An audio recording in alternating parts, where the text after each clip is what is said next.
With the public, the arguments of Le Toile have had weight, and that the journal itself is convinced of their importance would appear from the matter in which it commences one of its essays upon the subject. Several of the morning papers of the day, it says, speak of the conclusive article in Monday's Toile.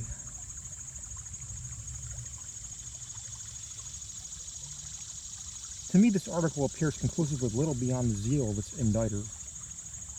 We should bear in mind that, in general, it is the object of our newspapers rather to create a sensation, to make a point, rather than to further the cause of a truth. The latter end is only pursued when it seems coincident with the former.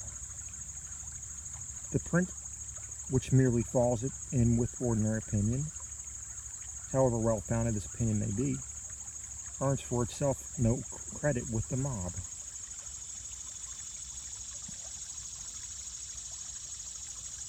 The mass of people regard as profound only him who suggests pungent contradictions of the general idea.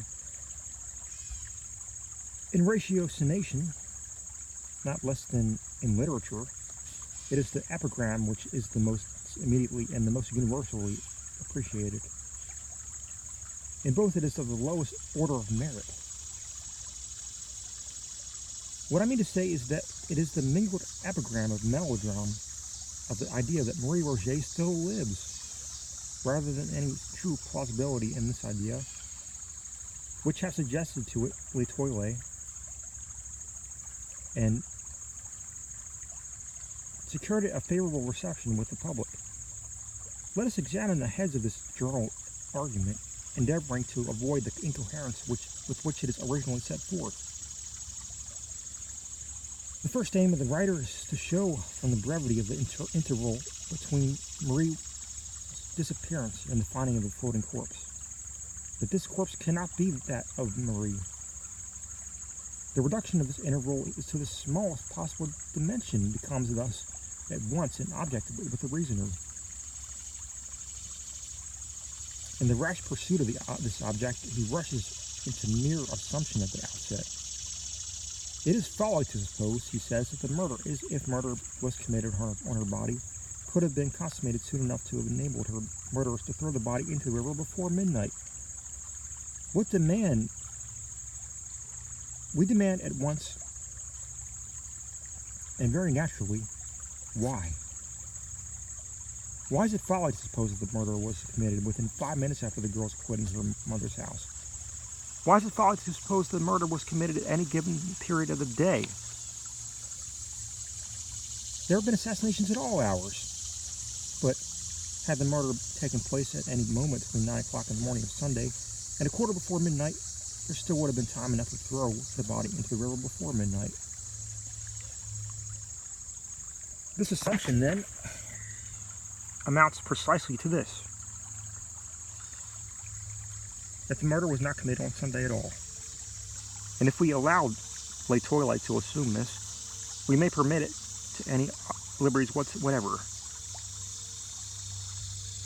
The paragraph beginning, "It is folly to suppose the murder," etc. However it appears, as printed in Le Toile, may be imagined to have existed actually thus in the brain of its inditer. It is folly to suppose that the murderer, if murder was committed on the body, could have been committed soon enough to enable her murderers to throw the body into the river before midnight. It is folly, we say, to suppose all this, and to suppose at the same time, as we are to resolve to suppose,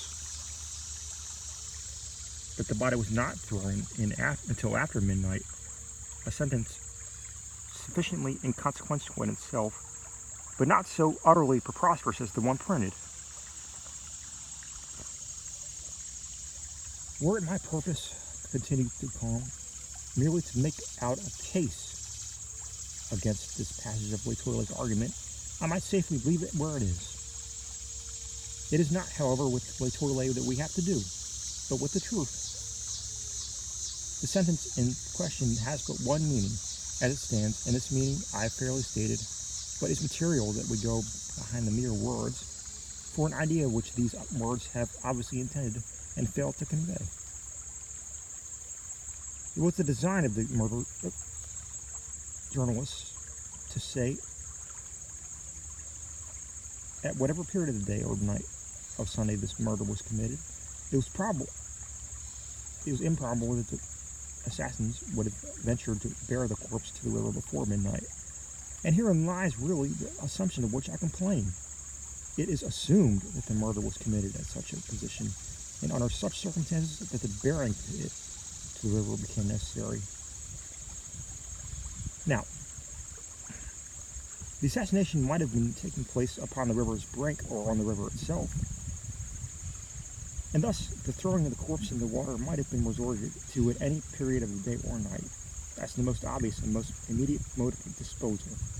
You will understand that I suggest nothing here is probable or is coincident with my own opinion. My design so far has no reference to the facts of the case. I wish merely to caution you against the whole tone of Le Toilet's suggestion by calling your attention to its ex parte character at the outset. Having prescribed thus a limit to suit its own preconceived notions, having assumed that if this were the body of Marie, it could have been in the water but a very brief time, the journal goes on to say.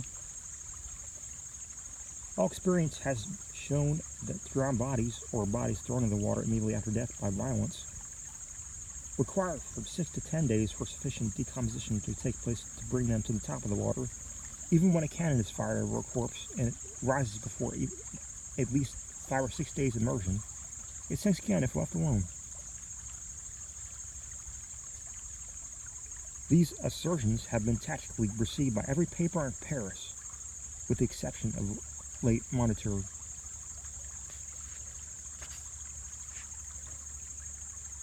This latter print endeavors to combat that portion of the paragraph which has reference to drowned bodies only, by citing some as 5 or 6 instances in which the bodies of individuals known to be drowned were found floating after the elapse of less time than is insisted upon by Le Toilet.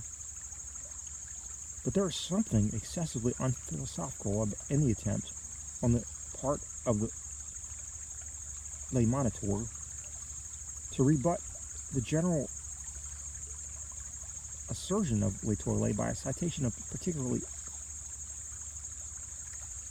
instances militating against that assertion. Had it been possible to adduce 50 instead of 5 examples of bodies floating at the end of 2 or 3 days, these 50 examples could still have been properly regarded only as exceptions to Le Toilet's rule, until such time as the rule itself should be confuted. Admitting the rule, and this Le Moniteur does not deny, insisting merely upon its exceptions, the argument of Le Toilet is suffered to remain in full force, for this argument does not pretend to involve more than a question of the probability of the body having risen to the surface in less than 3 days, and this probability will be in favor of Le Toilet's position until the instances so childishly adduced shall be sufficient in number to establish an antagonistical rule. You will see at once that all argument upon this head should be urged, if at all, against the rule itself, and for this end we must examine the rationale of the rule. Now, the human body in general is neither much lighter nor much heavier than the water of the sea. That is to say, the specific gravity of the human body in its natural condition is about equal to the bulk of fresh water which it displaces. The bodies of fat and fleshy persons, with small bones, and of women generally are lighter than those of the lean and large bone, and of men, and the specific gravity of the water of a river is somewhat influenced by the presence of the tide of the sea. But leaving this tide out of question, it may be said that very few human bodies will sink at all, even in fresh water, of their own accord. Almost anyone falling into a river will be enabled to float if he suffer the specific gravity of the water fairly to be adduced in comparison with his own.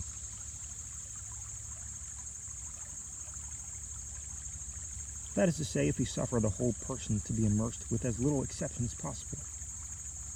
The proper position for one who cannot swim is the upright position of the walker on land, with the head thrown fully back and immersed, mouth and nostrils alone remaining above the surface. This circumstance, we shall find that we float without difficulty and without exertion. It is evident, however, that the gravities of the bodies and of the bulk of water displaced are very nicely balanced, and with a trifle will cause either to preponderate. An arm, for instance, uplifted from the water and thus deprived of its support, is additional weight sufficient to immerse the whole head, while the accidental aid of a smaller piece of timber will enable us to elevate the head so as to look about. Now, in the struggles of one unused to swimming, the arms are invariably thrown upward, while an attempt is made to keep the head in its usual perpendicular position. The result is the immersion of the mouth and nostrils in the inception during efforts to breathe while being beneath the surface of water into the lungs. Much is also received in the stomach, and the whole body becomes heavier by the difference between the weight of the air originally distending these cavities and that of the fluid which now fills them.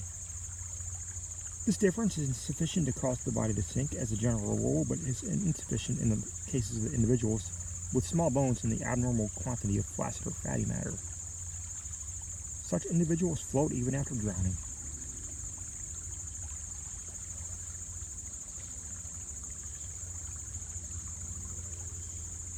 The corpse being supposed at the bottom of the river will there remain until by some means its specific gravity again becomes less than that of the bulk of the water which it displaces.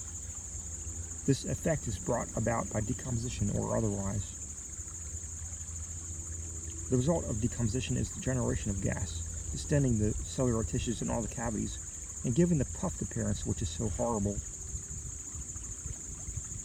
When this distension has so far progressed that the bulk of the corpse is materially increased without a corresponding increase of mass or weight, its specific gravity becomes less than that of the water displaced, and it forthwith makes an appearance at the surface. But decomposition is modified by innumerable circumstances, is hastened or retarded by innumerable agencies, for example, by heat or cold of the season, by the mineral impregnation or purity of the water, by the depth or shallowness, by the currency or stagnation, by the temperament of the body, by its infection or freedom from disease before death. Thus it is evident that we can assign no period with anything like accuracy at which the corpse shall rise through decomposition.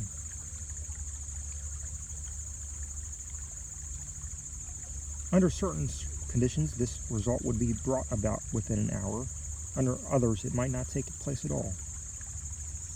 There are chemical infusions by which the animal frame can be preserved forever from corruption.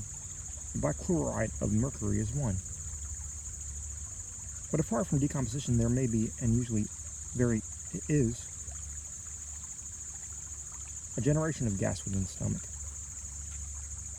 from the acidous fermentation of vegetable matter, or within other cavities from other causes, sufficient to induce a distension which will bring the body to the surface.